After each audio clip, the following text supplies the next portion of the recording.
You paint a portrait using just 3 colors. That's what they say. So today we're going to explore that. I'm going to teach you step by step how to flow through this portrait. So let's get into it. Yo, the blocking stage sounds really complicated, but I promise you it's not. It's basically where you're just adding your first layer of color and you're blocking in, getting rid of the white, because that's the most intimidating part of doing art anyway, is the white of the painting, the white of the canvas. So you're just plopping some color down, and it doesn't even really matter. It doesn't necessarily have to be perfect. It doesn't have to be all the things, especially when it comes to acrylics. It's going to be super streaky and weird, but yeah. Stop. Have time. How else was I supposed to get your attention? Stop. Let's talk about color and all the things that we needed to do to actually get this portrait to look properly, because of course we're only using 3 colors, honey, but it required so much mixing, so much different things going on, that it was kind of tricky. But I promise you, if you kind of go through the different variations and you do the different mixtures, it will give you these different browns. In particular, if you want like a darker color, you add a little bit of reds and blues and stuff like that. That'll give you like the lip color, give you those darker versions and all the things. It was a whole like 1, 2, 3, 4, 5, 6, 7, 8, 9, 10, 12, and we would be here all day. Okay, honey. They be trying to make it seem easy, but it's not as easy as we think it is, but it is possible. Okay, and at the end of the day, I promise you, if you stick with me, honey, if you stick with me, you'll make it to the end. Okay, so just think about those different mixtures that you're gonna need. You want a little bit darker, then you add a little bit more blue and reds, and you get like a darker brownish red, right? If you wanted a little bit more warm and yellowish for the skin tone, then you would add a little bit more yellow and all the things, right? Like, I had a brain fart right there. So really, at the end of the day, have fun with this portrait and really just practice and think about, like, take your time and practice. This is why it's really good to kind of practice your color theory and get into all of those things. I will link some color theory videos of mine up top if you want to really dive into color theory. But yeah. You could also pause the video and slow it down too, so you can kind of see all the things. As you can see, I use that dark mixture, the same dark mixture that I use for her lips, for the hair, and I blocked that in. And of course, again, acrylics is all about layers, you guys. So you definitely want to make sure that you're layering things and you're not quitting in the hard stages, like the ugly stage of the painting.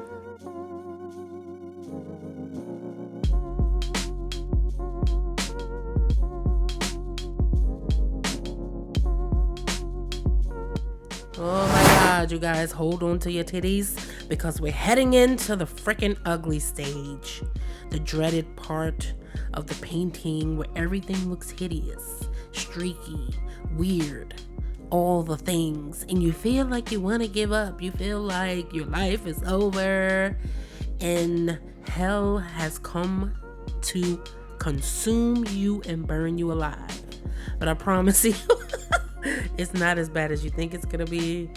Keep going, even if you have to take a break in the middle and come back to it. It'll be all right in the end, laddie. Okay? With the eyes, I continue to use the same brown mixture. Remember, we're cycling between these same colors of red, blue, and yellow, our primary colors, with a little bit of black and white. And I'm just lightening and darkening. I'm doing a lot of that throughout this portrait. You're going to do a lot of that. So you want to kind of, even with the necklace here, you can see that I'm using pretty much a little bit of blue, red, and a little bit of black.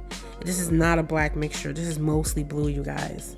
So really play around with those mixtures to get the details and things that you're going to need.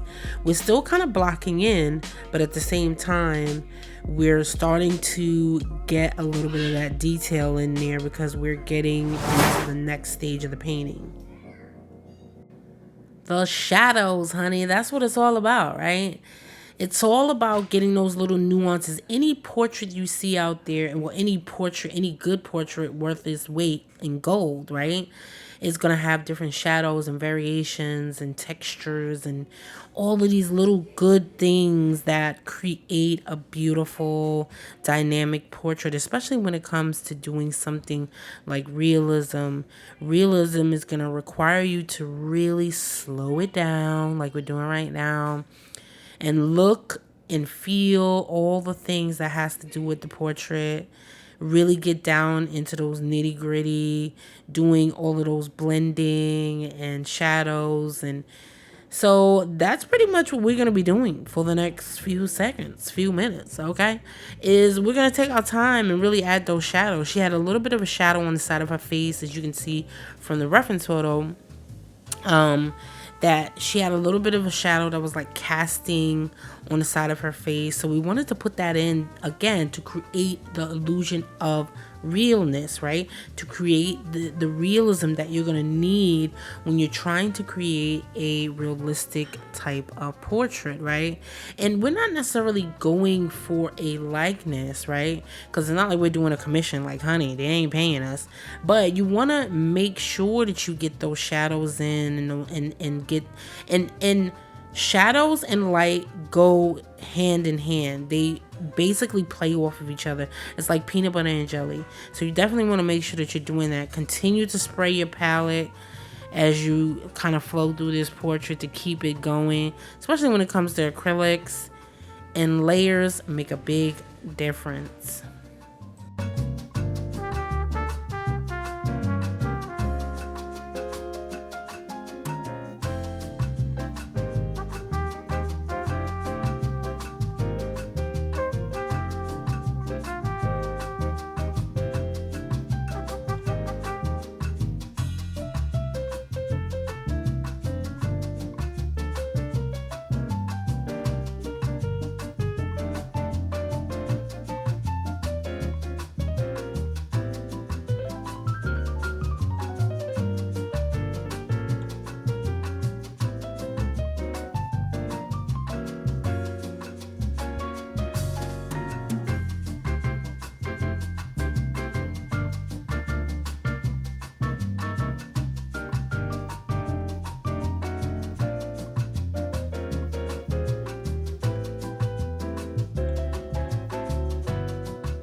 Oh my God, you guys. I know I always sound like a broken record, but layers are super duper important.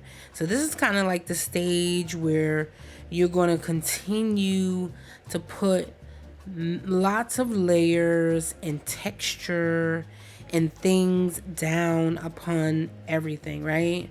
We're kind of getting past the ugly stage, but it's still not cute. You know what I'm saying? So it's like in the ugly duckling stage. We about to be a swan, but we're not quite there yet. So this is the stage where a lot of people quit and they get frustrated and they really don't want to be bothered.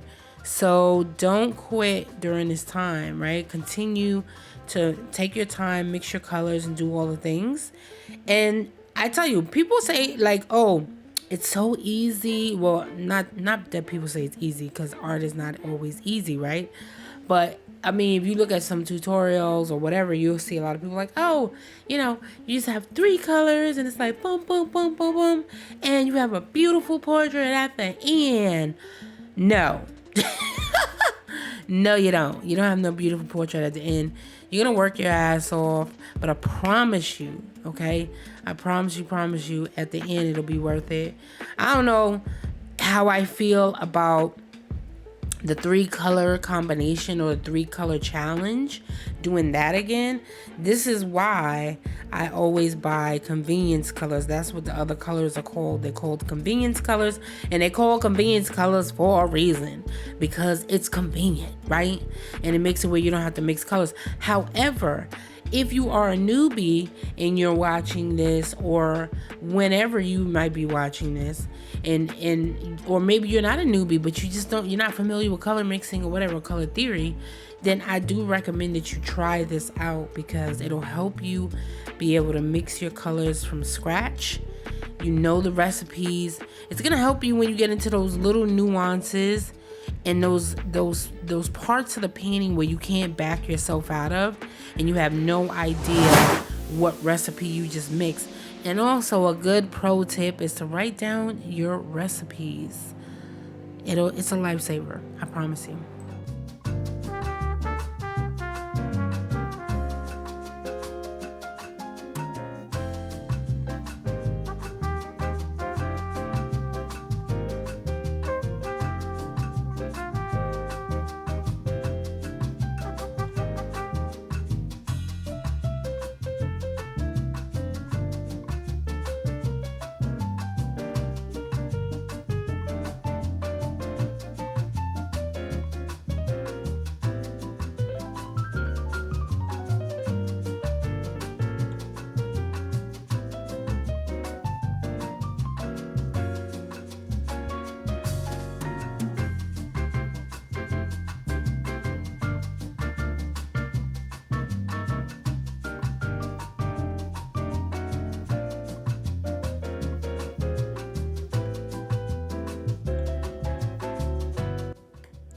So this is the fun part, when we get to kind of take some time to put in the details. The details are the best part for me. I don't know about you guys, but I love it because I can really just go in and put highlights and those last little bit of shadows. As you can see, that's what I'm pretty much doing here, is I'm adding a lot of shadow in underneath the nose, around the eyes, underneath the chin. So I'm just kind of just reinforcing all of those highlights and shadows. As I tell you guys all the time, highlights, shadows, the light and the dark goes together, baby. They like peanut butter and jelly. You can't have one without the other.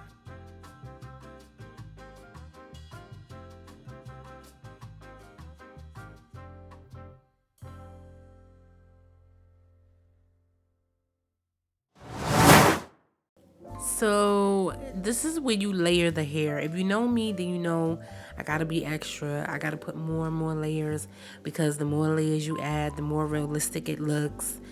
But yeah, this is optional. At this point, hopefully you guys made it through this part of the video. And if you made it through this part, then I suggest that you add the additional layers, because it's gonna make it that much more richer. And you're gonna be so much more happy with the result at the end, because our natural hair has all those dark tones in the roots, right? We have those dark tones, and then it comes out with like the red, beautiful like amber hair and stuff like that, and it's even present in the reference photo. So I kind of wanted to reflect that in the portrait, so that's what I did. But again, this is optional. If you don't want to, you don't have to. You can go as far as you want to go.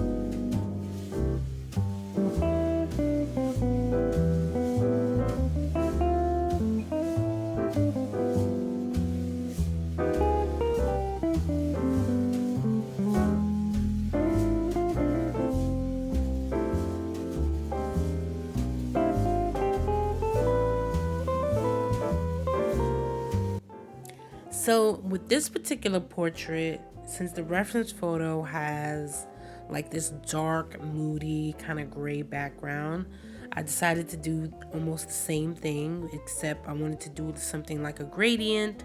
I wanted it to be super duper fun. I didn't want it to be totally like dark and gray and like depressing and doom because that's not really my personality. You'll never see me do like a gray, like black or dark background. You just won't, because that's just not me, right? I had originally wanted to paint the background like a pink color, but then I was like, she's already kind of light. She's not really standing out. I think she'll stand out with the gray, so I decided to go with a gradient. So I worked from a dark gray to a middle gray to a super duper light bright gray kind of at the top. And you'll see that in the video as I kind of flow through it. The key is you need to work quickly if you want to be able to blend this stuff out as you go. I quickly ran through this. That's why I didn't really have it slowed down in real time, because I wanted to make sure I was blending in between. That's the key to acrylics, is being able to blend in between. You have to make sure that both layers are wet at the same time. So yeah, I hope that helps. And you know, you guys don't have to do this background. This is all optional, right? This is an all optional thing. You don't necessarily have to do the same background as me. And you guys know what it is. I love you so much. If you love this video, don't forget to give it a thumbs up and subscribe and all the things. You can support me on Patreon if you would love some exclusive content. And you already know the best practice is for you to actually apply the skills. So that's your homework for today.